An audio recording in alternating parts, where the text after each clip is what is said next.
In other words, figuring out how many students we should be targeting and where we should be finding them, and developing all the collateral material, as we call it, you know, the pamphlets, videos, ensuring that our website is promoting the school, and then coordinating all the entire volunteer program. What are some other major functions? I think I'm leaving out some. When we say Shine Up Now, people know because we created the magazine. They do the magazine Shine Up Now. So things of that nature. So we do a lot of collaborative work, he and I, but the one area that it meshes today for is that he and I went to China in March for about 7 or 8 days. 7 or 8 really hectic days. So we're not coming in today as like we're experts on China, because if you were, I grew up in Ireland, if you went there for 7 or 8 days and you passed yourself off as an expert, I would say, excuse me, you're no expert. So I'm no expert. So what we're in here to talk about today is impressions of China, just literally impressions, and to share with you some thoughts, because this is a global economics, like big time think tank kind of group of people that that are going to be the entrepreneurs of the future, I presume. And I know the future seems eons away from you, but on Tuesday I was in New York. Well, we were in New York over the weekend. We had an alumni reunion, and we also went to the middle school choral thing at Carnegie Hall. But the alumni reunion is the part of it that I liked. Hello, Kevin is in the house. It's good to see you, man. That's okay. You missed my pearls of wisdom, Kevin. Your life will never be the same. So at any rate, we're in New York, and the pace of New York. How many of you have been to New York? Okay, like on a business day, like in Manhattan, that kind of stuff. By the way, how many of you have been to China, if anyone? No one. So we're relatively safe. We could say anything because they haven't been. If you've been in New York on a business day, it's not anything like LA or the Valley. It is a fast-paced, fast-moving, aggressive, I don't want to say dog-eat-dog kind of world, but it is kind of like that. You know, it's a survival place. You know the old Sinatra song, if you can make it here, you can make it anywhere. That's New York, New York. So on Tuesday morning in New York, I had breakfast with Peter Ma, who was the class of '06 and brother of David, went to the middle school, went to the high school, was spirit commissioner back in the day, and is probably the one largely responsible for the resurgence of orange on our campus. He in his group made that hideous shirt that said "Real fans wear orange" in about 2009 or 10, and it just swept and has never really gone away, which is why to this day a lot of people are wearing orange. But it also was timed with like the resurgence of spirit, you know, like it's close to like the beginnings of the Cage and Eagle's Nest, and you know, the exuberance of school spirit. So it was a really fun thing that Peter did. Peter's 25 years old. So he graduated in '06, and it's amazing that a kid who was here in '06, which is 6 or 7 years ago, sat in these classrooms and all that, that I'm having breakfast with him in New York, right by where he lives, and he says to me, "Did I tell you about the Forbes article?" "No, Peter, you didn't. I haven't talked to you in a while, if you remember." He goes, "Well, you won't believe this, but I'm in Forbes and the 30 under 30, like 30 people under 30 years old in Forbes magazine, or like the movers and shakers." That's pretty impressive. Forbes is, I'm sure you know from this class, is sort of like the Bible of when you make it into Forbes, you're doing well. His niche business is, he's the 5th guy. He played football here. He was a 5'9", probably 160-pound Chinese-American wide receiver, okay? And that's the truth, that's what he was. He's a little guy, And he was quick. I think he was fearful, so he ran away from everyone. And he got a lot of touchdowns, and he went to showcases on the East Coast, like at Ivy League schools, because that's what he was targeting, and got accepted to Harvard, and got into Harvard and played football for a year and decided, I will die if I keep playing football. So he got into finance and economics and all that, and graduated from Harvard in 2010, went to New York. It's only 2013 now, so 2010 he went to New York. He bumped around a little, finding his way, and then he got a break. He's the 5th guy into a hedge fund, okay? He's the number 5 guy in, okay? And it's a hedge fund with assets of $1.5 billion, okay? And that's a lot of money. And he's a very young guy, he's 25. And he is their guy for media.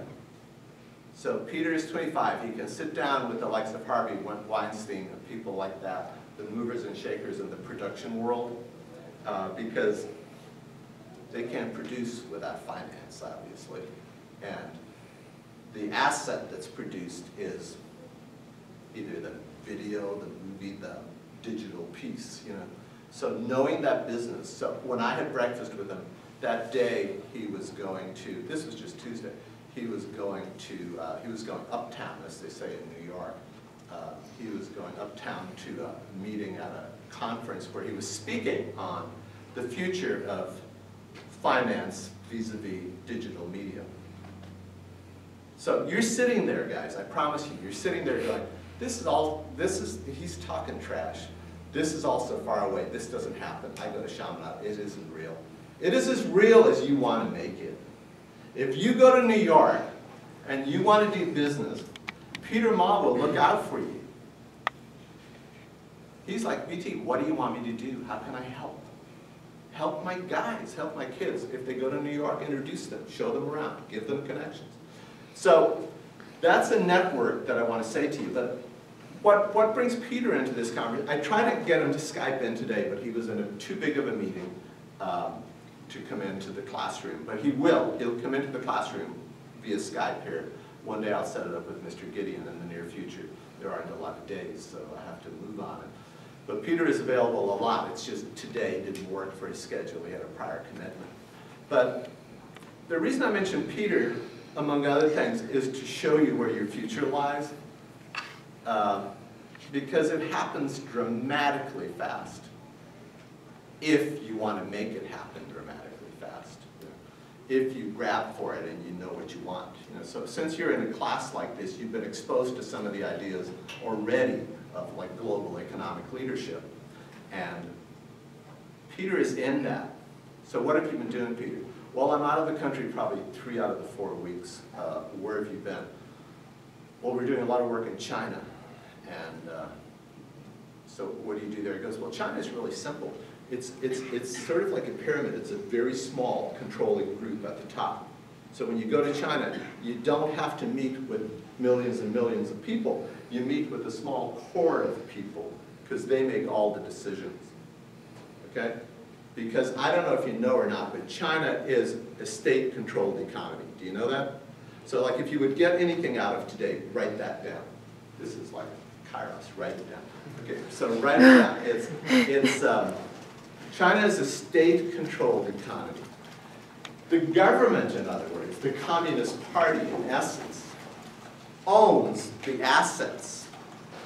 They own the coal mines. They own the nuclear plants. They own the means of production and what's produced.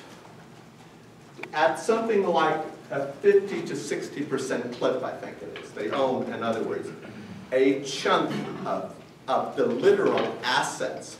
Now, does that mean that it's not capitalistic? No, because capitalism, in essence, is about profit making, right? I mean, I don't know if that's how you learn it or not. I'm not an economy guy. I'm a history major. But capitalism is about ROI, return on investment.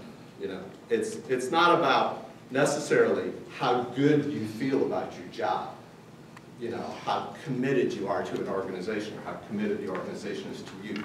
Yeah, you have cultures in corporations, but the essence of capitalism is make money. Keep the investors happy, you know? Return on investment. That's what capitalism is all about. Now, does it trickle down and we all get rich? I mean, there's all kinds of subsidiary theories for capitalism, but the essence of capitalism is produce. And China is all about metrics. Would you write this down? Do you know what metrics mean? Who knows what metrics mean? Just jump in. This isn't like, I'm not coming in as an expert, so don't be afraid to share your thoughts. If I talk about, you go to Chaminade, what are the metrics for you at Chaminade? Metrics are about measurements, okay? You're going to hear the word a lot in the business world. What are the metrics? What are the measurements, targets, etc.? Metrics are simply measurements. So China government, let's say I'm in Guangzhou in China. It's a big city, and it's in a province, and I don't know the name of that province, okay? But let's say if we have a factory there, and there's a similar factory in Shanghai, okay? The government basically, remember, owns it, everything. So how they measure progress is how Guangzhou is doing versus how Shanghai is doing, okay? They literally measure production, profit, well, and production in those places. It's not that way in the United States or in Western Europe, okay? It's much more free flow. So I'm going to point you to an article that, my glasses are on me. I look for glasses that are on me. I'm going to point you to an article here. I shouldn't have opened that. But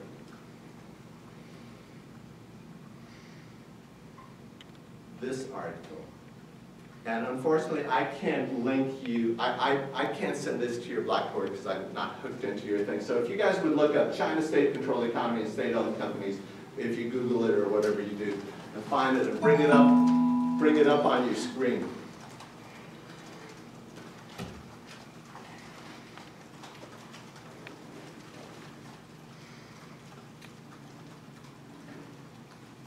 This is an amazing article.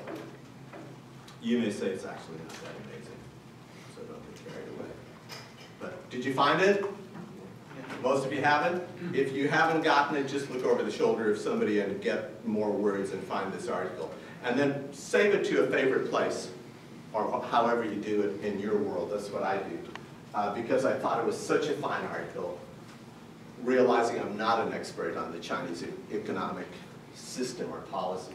But China's state-controlled economy, that is one thing you have to think about. So just read that first paragraph, I guess I'll call it, from Newsweek. Beginning with, the state remains a significant player in the Chinese economy. Are you with me? Okay, read through that. State businesses receive more than 3/4 of the country's capital. The state owns more than 65% of the country's fixed assets.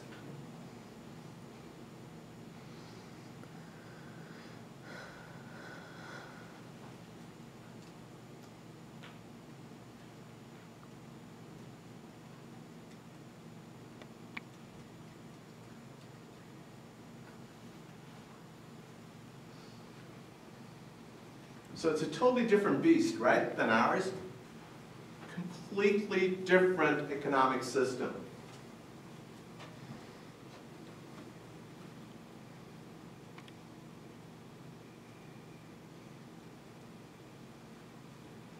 Any reactions to that? Did you know this already?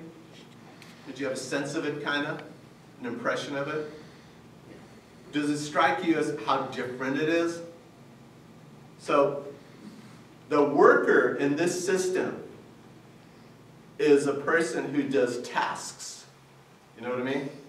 It's not necessarily a person who's invested, as we think, in a corporation. But it's very much a mentality. And this is where I want to go, and I wanted Rob Webb to be here. Impressions of China. We'll be reading through this. We'll be sharing some impressions. this whole series of paragraphs is really informative. Is there an AP attached to some part of your curriculum, like that some of you are any of you doing AP, like let's say macroeconomics or something like that? Yes, Last year? Okay, was there anything about China on it? I was just hoping that if you're still doing it, that this may have some relevance to you when you sit down to do a macroeconomics course. But at least when you go to college and they talk about the Chinese economy, you're going to know something about it after today. So we headed off, we got ready to go to China. And I travel a lot. It was his first passport. So like, it is a very different profile of people. And he travels a lot within country. I grew up in Ireland, so I go back every year. Typically in any given year, I'll go to, with my sister and my cousin, we'll go to some European country for maybe a week, just for fun, like just to hang out.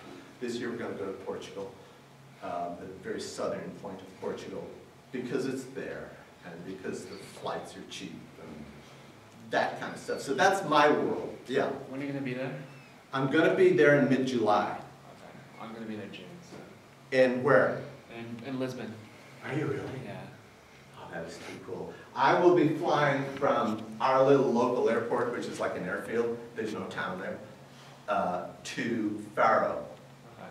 And I'm going to be staying in Faro for about a Sunday through Friday with my sister and my cousin. So the climate's really nice there. And so we're looking forward to that. So that's kind of my world, you know. The idea of international travel is very not a big deal, you know. So for Easter vacation, Father Jim and I went on a pilgrimage of Our Lady of Guadalupe. So we spent 10 days in Mexico City. Like that's, what day do we get out? That's the day like I booked my travel, if you know what I mean. So I've been to a lot of neat places, like all over Europe and Australia and Japan and, you know, those kind of places. So I do form impressions really, really quickly. Like Australia's, your impressions, God, this is fun. You know, like Oz is just so fun. Everything is geared toward, they're very expressive sports, outdoors, water, you know, just doing outdoor sporty things. And of course they do this a little bit too, you know, in Oz. But so every country has this little impression. You've probably heard all the Irish impressions. Everybody drinks too much and they're falling down. So yeah, it's probably somewhat true. But every country has its own distinct set of things that they do. But China, the first thing I noticed about China was we needed a visa. I'm not used to getting a visa to go to places. I just fly to places typically that don't require visas. And it was interesting, right? We both had to go separately down to a place on 3rd Street in LA into like a nondescript office with like hundreds of people who were wanting to get visas to China. It's $100, you present pictures, and you have to fill out pages of stuff. And I thought, man, this is cumbersome, but like we have to do it. So that was my first impression, was negative. Like, you're kidding me, I have to do a visa? Like, what am I, a threat? Yeah. So then the next impression was getting off the plane at Shanghai Airport and feeling like, oh my gosh, I have never seen an airport like this in my life. This thing is beyond massive. If you Google it or something, you're just going to see. Chinese airports blow your mind. They're new. They're all built in the last few years. They're modernistic. They're glass. They're expansive. They're tiled. They're antiseptic. You know, everything is clean. It's squeaky, and people communicate really loudly. Like, Kevin, pass me this. That doesn't happen just at the airport. You're in a restaurant. The waitress is over here, the kitchen is over there, and there's a small window, and they have to hear through it. So the order is shouted over there. Do you know how to summon the waiter? Funo. But how do you say it? Funo! Funo! You're in a restaurant and you hear this. Are you kidding me? So we, of course, were mimicking this constantly. You know, like you were the only one who actually said it. I wouldn't dare call the waiter. I wanted to try it. I thought it was interesting. Yeah, people turn around and go, "Yeah, what do you want?" Dude, don't. In LA, I think someone was spitting your food if you Yeah, screamed yeah. at it. Like, Are you kidding? You don't yell at people in this town. They might shoot you in this town. But at any rate, that was really amazing airports. So you got to figure the front door, you know, the airport of any city, fabulous. Like, are you kidding me? Fabulous places. Then you get out of the airport. Well, the next thing is skyline. Was it Mission Impossible that had the Shanghai skyline? it was Skyfall. Skyfall had. I love Skyfall, by the way. I don't know if you like it or not. I love the car. Skyfall. Yeah. Skyfall had the Shanghai skyline. I mean, it's just mind-blowing. There's just, Shanghai has more skyscrapers, as they call them, than New York City, and is adding 1,000 more, like in the next few years. It is a dramatic skyline. And yet they have managed to keep the old, you know. The Yangtze River runs through Shanghai. On the one side where we were, on the Bund, as they call it, the main drag there, the Bund. On the one side is the old buildings from the trading days when China opened up to, well, when they were forced to open up and do some trading with the Brits and the French. On the one side is those buildings that are 100 and 200 and 300 years old. And on the other side is this skyline that is just like nothing you've seen. Like the digital stuff they do on the sides of buildings, the way they light them up, it is just dramatic. And I think it's meant to draw you in, whether you're Chinese or visitor, to like, wow, things are happening here. This is an amazing place. And so I guess, segue for me, China is an amazing place. And we did 5 cities, well, 4 cities. And we did Shanghai, we did Chengdu, which is 200 kilometers away, 2,000 kilometers away, about 4 hours of flight. It's a city of about, maybe you've never heard of this, city of about 15 million people. Then we went to Fuzhou, which is a city maybe of 10 million people. And then we went to Guangzhou, which is another large, large city. Big cities, and they're just the tip of the iceberg. There are cities in China with millions of people that you've never heard the name of, you know? Like here we have New York, Chicago, LA, San Diego, San Francisco. We could name the cities that have 1 million people. That party's over in China. I mean, they are building cities at such a constant rate that you can't believe it. So, did you want to share any of your first impressions? I'm doing a lot of the talking. Yeah, I think I share a lot of this. Again, I have very little experience in world travel, so everything was new to me. In fact, just trying to get a passport, this was a very rushed operation, so we rushed into passport and rushed into visa. And for me, it was, you know, you go in and ask for a passport and a visa in 10 days right now in the global climate that we have. The first question is, why do you need a passport so quickly, and why do you want to go to China at such a hurried pace? Everything was compressed. So I think that was a very interesting process. I think in terms of the magnitude, you think of a city of 14 million people. Does anyone know how many people are in the city of Los Angeles? 18 million? 3 point something in the city. Yeah, so in the city, the city limits of Los Angeles, which includes where we sit today, is a little over 3 million people. So there's 11 million people more in a place like Chengdu than are in the entire city. You know, to ask people a simple question. How old is the oldest person you So know? I think that's just the sheer magnitude of that is pretty overwhelming. A couple of interesting statistics in Chengdu, where we spent a few days. Again, one of the fastest growing cities on this planet. So it's kind of hard to comprehend that. they add 1,000 cars a day to Chengdu. In terms of the amount of cars being added to that city, the city proper, the government estimates 1,000 cars per day are added to that city.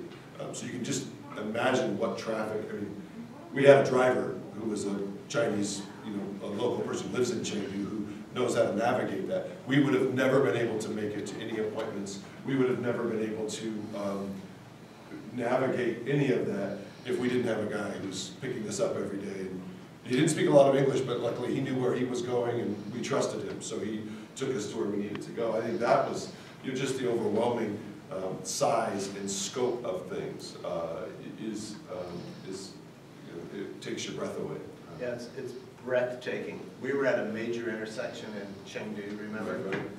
The line of bicycles, motorcycles, it's like one of those roundabouts where they're coming from every direction. Oh my goodness, like we were, you believe this? Like, could you imagine this in LA? It's like an army of people coming, and they're ready to go. But they're not like Mexico, where I was for Easter. It's like, you know what the right of way in Mexico is? Whoever honks the horn first, they have the right of way. It's pretty orderly in China, wouldn't you say? Yeah, they don't run over you. Whereas in Mexico City, I swear, I thought a few times, I will get run over right now. If I don't, because you're like LA, I'm gonna go. No, you don't go. Wait, because they will come at you at 60 miles an hour. And they assume you're gonna get out of the way. They're really good drivers, but it's a different culture, and it was great to juxtapose the two cultures. But do you want to mention to them about Fuzhou when we were driving to the airport and the residential? I have all these pictures, but I don't know how to put the pictures up from an iPad to the... I think that's one of the drawbacks of the iPad. Yeah. Oh, yeah, I don't hear that. Yeah, it's here. Okay. It Why? usually looks his phone. Yeah, but you need one of the iPod ports to teach that. So, so you know about population moves, and so a city that grows to 14 million very quickly has some issues. What do you think some of the issues would be for a city to grow at that pace? Infrastructure? Good. Yeah, transportation and sanitation. Oh, sanitation is a really good one. Pollution. So Oh, we're experiencing all of those things. Could you say with truth that the week and a day that we were there, we did not see the sky? There was very few times where we saw... I felt I didn't see the sky. I didn't see blue. I didn't see cloud. And we weren't in Beijing. I saw Beijing gray. They wear masks in Beijing. Almost everybody walking the streets in Beijing is wearing what looks to be like a surgical mask, or one of those things that catches irritants and pollutants before you would breathe them in. So I think that's so. All of those things are happening. So in the first wave, in the first booms of these major cities in China, they've learned lots of lessons. And I think what's interesting about the government, at least, is that this is key. I think I know what you're going to say. yeah, so they won't make the same mistakes twice. And so, Brother Tom alluded to the cleanliness of things. It's unbelievable. I mean, there are literally armies of people sweeping the streets. You won't find a cigarette butt. You won't find a can. You won't find a scrap of paper. You walk down a city of 14 million people, and we were just amazed. Can I just weigh in here? It's a generational thing. The people sweeping the streets are middle-aged and older, and the people moving at warp speed on that street with briefcases and technology are 25 to 30. In other words, it's a young culture, and the middle, it's like generations have been passed by, like literally passed by. And I thought of that with Peter in New York the other day. Like, I was telling Peter what to do just a few years ago, and now, like, I'm sort of privileged to have full access to Peter because, like, he's a busy guy, and if it comes down to either me or Harvey Weinstein, he's probably going to choose Harvey, as the person he's meeting with. But the youthfulness of today's economy is staggering. So don't project yourself out to when you're 50. Project yourself out about 2 years after college and 3 years of what am I going to be doing? And, like, am I going to be making it? And if not, why not? If that's your goal. Like, I mean, if you're a global economics guy or girl just be thinking about that. But go ahead to where you're So going. I think there's another takeaway there for you, and I have two sons, one's a 7th grader at Chaminade. The takeaway for me was, no matter what you're doing 2 years out of college, or if you choose to go to, whatever you're gonna do, wouldn't you say that there is going to be a way to link whatever it is you're doing back to China? Whether it's on the manufacturing side, whether it's on the distribution side, whether it's the massive people, the massive amounts of workforce there that can, and then on the education side, where you're going to colleges, where you're going to see Chinese people. If you're here next year, you're going to see some Chinese students. Not a bunch, but enough to sort of understand that that's a big part of the world. So I'm looking at my son saying, how is, I have one coming in 6th grade next year. Brother Tom talked me into making him take Mandarin. He's not real happy about that, but he's going to be taking Chinese because I think it's an important part of that. But I think Brother Tom's going to, is this the city thing? So they'll say it much better than I can, but we were amazed that we drive by 50, at least, maybe more, than 50 high-rise apartment-style condominium buildings en route from an airport to a major city. 50 high-rise buildings in a row that we would drive by at night, not a single light on. They're ghost towns. They're literally, in a stretch, the living quarters for 500,000 people that are not there. They are built for the next boom. In other words, they won't make the same mistake twice. They won't have people living on the streets. They will have very little homelessness because we saw one panhandler. We were in major cities across. We saw one person who you would have thought is homeless or who is legitimately a beggar, or panhandler, whatever he were. So I think they're committed to not repeating sort of the mistakes and the crimes of the past by really doing all those things you mentioned. I mean, pollution is a big problem, and that's not one that's easily, you add 1,000 cars a day to the roads. You're not going to solve pollution. Right, but the interesting thing is last week, the mayor of LA was in China, and what he's trying to work out is we do green technology. I came to LA in 1968 to LMU, and I was never a good athlete, but we used to play basketball pretty much every day outside. And you could, like after you play for 10 or 15 minutes, if you're going hard, it's like you're a heavy smoker or something. The air was so bad in the 60s in LA. A much smaller city, much less traffic, but much more pollutants coming from every car. Okay? So we have sort of won the battle with controlling the smog emissions from cars and from factories and things like that. So we have, our mayor is over there, Villaraigosa, saying, how can LA, partner with you in addressing this phenomenal problem of pollution? I mean, it is a phenomenal problem. It's disgraceful what the air looks and tastes like there. And they need technology. So if I'm you, I'm thinking, okay, I'm green, I like that, I'm a business guy. Maybe there's an avenue there for me to tap into this kind of thinking. But going from what Rob says, like literally 50 high-rise buildings, 50 and 60 stories tall, not a soul in them.